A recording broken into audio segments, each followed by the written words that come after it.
وَإِذَا سَأَلْتُمُوهُنَّ مَتَاعًا When you ask them, his wives, আল্লাহর নবীর বিবিদের কাছে যে কোনো বেগানা মহিলার কাছে যখন কোনো কিছু চাইবে ফাসআলুহুন্না, you want to ask them, তাদের কাছ থেকে তুমি চাও। কিভাবে চাইবে? মিন ওয়ারাই হিজাব, from behind a screen, একটা পর্দার আড়াল থেকে। হিজাব, পর্দার আড়াল থেকে মহিলার কাছে প্রয়োজনীয় কোনো কিছু চাইতে হলে পর্দার আড়াল থেকে চাইতে হবে। এখন আল্লাহ তাআলা বলতেছেন প্রয়োজনীয় কোনো কিছু চাইতে হলে পর্দার আড়াল থেকে চাও। আমাদের দেশে আপনারা যারা নেটে বয়ান চালান, খুব গরম যে মুখ খুলে পর্দা হয়, মুখ খুলেও কি হয়? পর্দা হয়। অথচ আল্লাহ বলেন ফাসআলুহুন্না মিন ওয়ারাই হিজাব, ফ্রম বিহাইন্ড এ স্ক্রিন, পর্দার আড়াল থেকে চাও। পর্দা ডিঙিয়ে সামনে যাবে না। যদি মুখ খোলা বেগানা পুরুষের সামনে জায়েজ হতো, তাহলে পর্দার আড়াল কেন? কথা বলেন, কথা কি বুঝাতে পারছি? আচ্ছা, এখন উনি বলে পরবর্তীতে ধরা খাওয়ার পরে যে অনেকে এরকম মত দিয়েছে, অনেকে এরকম কি দিয়েছে যে মুখটা পর্দা না করলেও চলে। হ্যাঁ, এখানে দুইটা ভুল। যারা মত দিয়েছে তারা ফিতনা মুক্ত অবস্থায়, যদি কোনো ফিতনার আশঙ্কা না থাকে, আপনি একটা নারীর মালাহতের দিকে, লাবণ্যতার দিকে, প্যারাগন গার্ল উইথ বিউটি, খুব সুন্দর মেয়ে, সুন্দরী, আপনি তাকাইলেন, আপনার যদি এরকম কোনো ধরনের সম্ভাবনা বিন্দু পরিমাণ থাকে যে আমার মনে খারাপ ভাব আসতেই পারে, তাহলে যারা বলছে মুখ খুলতে পারবে, তারা বলে না, তখনও খুলতে পারবে না, তখনও তার সামনে কি করতে পারবে না? খুলতে পারবে না। আচ্ছা, কেউ কেউ মত দিয়েছে মুখ খোলা যায়, শর্ত হলো ফিতনা ছাড়া, ফিতনার কোনো আশঙ্কা থাকতে। কিন্তু উনি পড়াশোনা করেছেন মাত্র আলিম পর্যন্ত। মাত্র কি পর্যন্ত?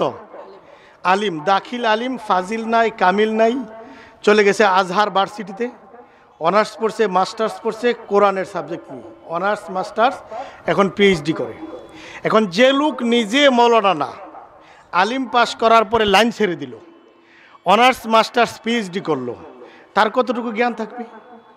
যেমন ধরেন, একতেলাফ থাকবে, বহু বিষয় একতেলাফ আছে, অনেক ইমামে অনেক রকমের মত দিয়েছে, কিন্তু সেখানে সিদ্ধান্তটা কি? আমি একটা ছোট্ট উদাহরণের মধ্যে বলতে পারি। আপনারা একটা মাদ্রাসার সভাপতি নিযুক্ত করবেন, সভাপতি 11 জন, কথার কথা সদস্য 7 জন বললেন যে আবদুল্লাহ সাহেবকে বানানো হোক, আবদুল্লাহ সাহেবকে কি করা হোক। 4 জন বলল আব্দুর রহমানকে বানানো হোক, কেউ বললো আব্দুর রহিমকে বানানো হোক, এক একজন এক একটা বলল। এখন রেজুলেশন কি লিখবেন? একটা নির্দিষ্ট করে লিখতে হবে না? কথা বলেন না কেন?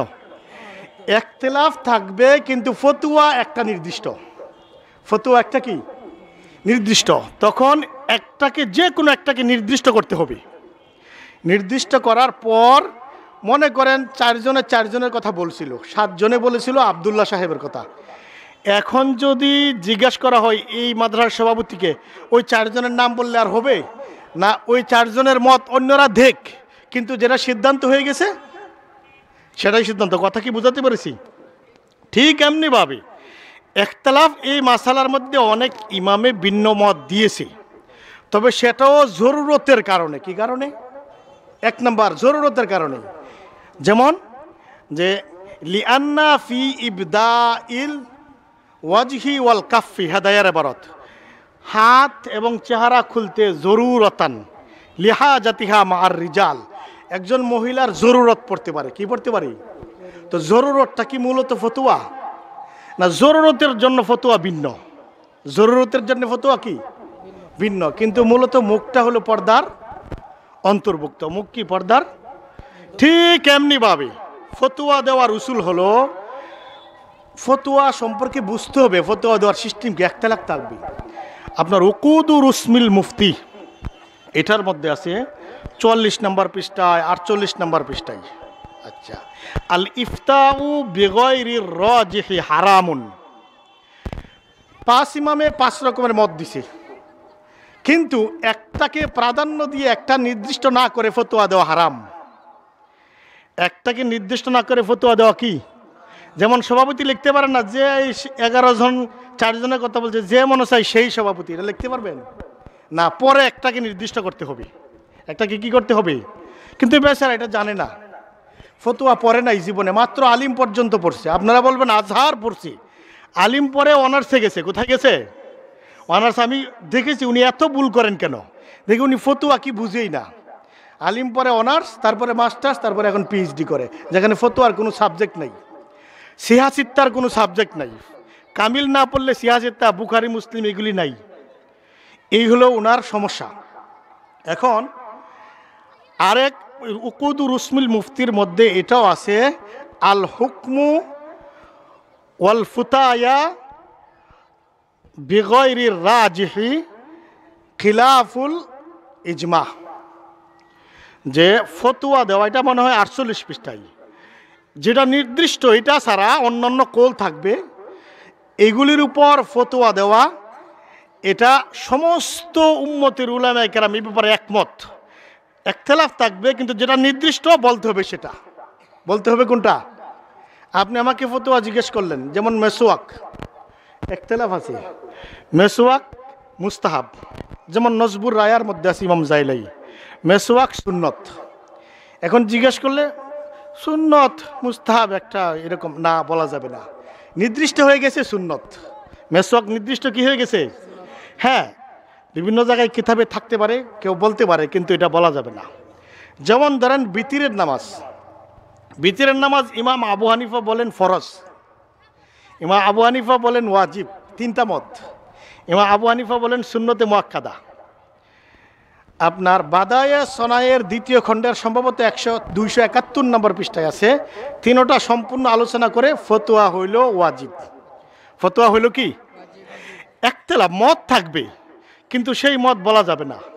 সেই মত মানুষকে ফতোয়া স্বরূপ মাহফিলে জিজ্ঞেস করলে কি করা যাবে না? ফতোয়া স্বরূপ বলা যাবে না। আপনি যদি হানাফি মাযহাব না মানেন, সাধারণত আমাদের দেশের আলিম পরে যারা মদিনায় যায়, যারা আজহারে যায়, তারা আহলে হাদিসের খপ্পরে পড়ে যায়, ইলম কম, সিয়াসিত্তা পড়ে নাই, গিয়া ওই খপ্পরে পড়ে।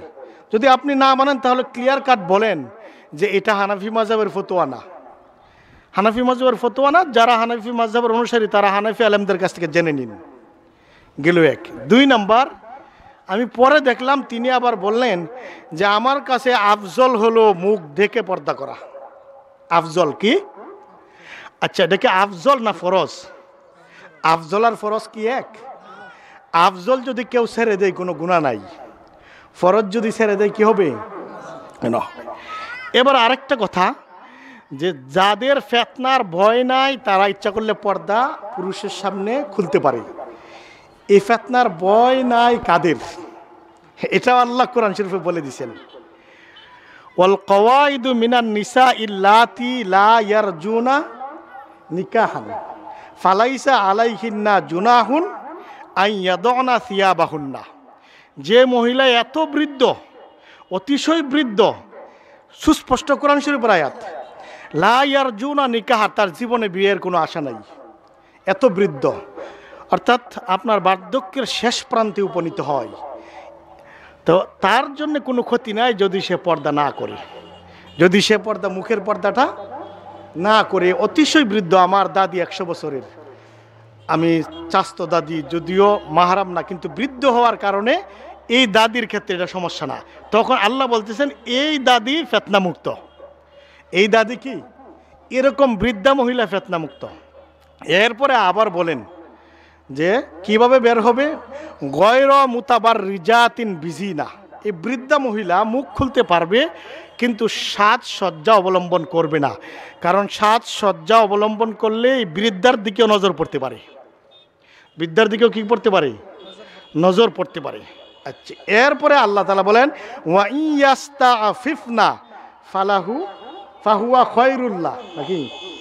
যদি সে ওই লোক, ওই যদি আপনার ওয়া ইয়াস্তাকিফনা ফাহুয়া খয়রুল্লাহুন্না, যদি তারা এর পরেও যদি বৃদ্ধ হওয়ার পরেও যদি কাপড় মুখ থেকে না সরায়, কাপড় মুখ থেকে, এটাই ভালো। এটাই কি ভালো? কথা কি বুঝাতে পারছি? বৃদ্ধার কথাও আল্লাহ বলতেছেন, এই বৃদ্ধ যদি মুখ থেকে কাপড় না সরায় তবুও এটা উত্তম। এখন এটা উত্তম তো হইল বৃদ্ধা মহিলাদের ক্ষেত্রে, মুখ ঢাকা উত্তম। বৃদ্ধা মহিলার ক্ষেত্রে মুখ ঢাকা উত্তম, না ঢাকা ফরজ না। অতিশয় বৃদ্ধা, না ঢাকা কি না। এখন সে বলে দিল, ঢালাওভাবে ফতোয়া বলে দিল, একটা দুইটা ফতোয়া না, এরকম এই আজহার থেকে পড়ুয়া এই লোকটা বার একের পর এক ভুল ফতোয়া দিয়ে যাচ্ছে, একের পর এক জাতিকে নষ্ট করছে, গুমরা করছে। এখন আমাদের জেনারেল শিক্ষিত ভাইরা মনে করে উনি তো খুব সুন্দর ইংলিশ বলতেছে, খুব সুন্দর ইংলিশ বলে, খুব স্টাইল করে, আর্ট করে কথা বলে। আর্ট করে কি বলে? কথা বলে। আর্ট একটা শিল্প, কথা বলার। আলহামদুলিল্লাহ, এটা ভালো। মানুষকে দিনের দিকে দাওয়াত দেওয়া, কথা উত্তমভাবে বলা, এটা ভালো, খালিস নিয়তি। কিন্তু আপনাদের বুঝতে হবে উনি মৌলানাই না। উনি কি না? মৌলানাই না, উনি আলিম। আলিম মানে ইন্টারমিডিয়েট। আলিম মানে কি? ইন্টার, আইএ পাস করে অনার্স মাস্টার্স পিএইচডি করতেছে এখন। তাহলে উনি এই পেস্তা লাগাবেই। যে কোনো বিষয়ে একতলাফ হলে ততক্ষণ পর্যন্ত কোনো মুফতির ফতোয়া দেওয়া জায়েজ হবে না যতক্ষণ পর্যন্ত একতলাফ দূর না করবে। 5 জনে 5 মত দিছে, কিন্তু এটা সঠিক, এটা কি ঠিক, জায়েজ হবে না। উসুলুল ইফতার মধ্যে আছে, মুফতি তকি উসমানী সাহেব বিস্তারিত লিখছেন উসুলুল ইফতাই। তো আমাদেরকে আল্লাহ তাআলা এই ফিতনা থেকে বাঁচাক বলি আমিন।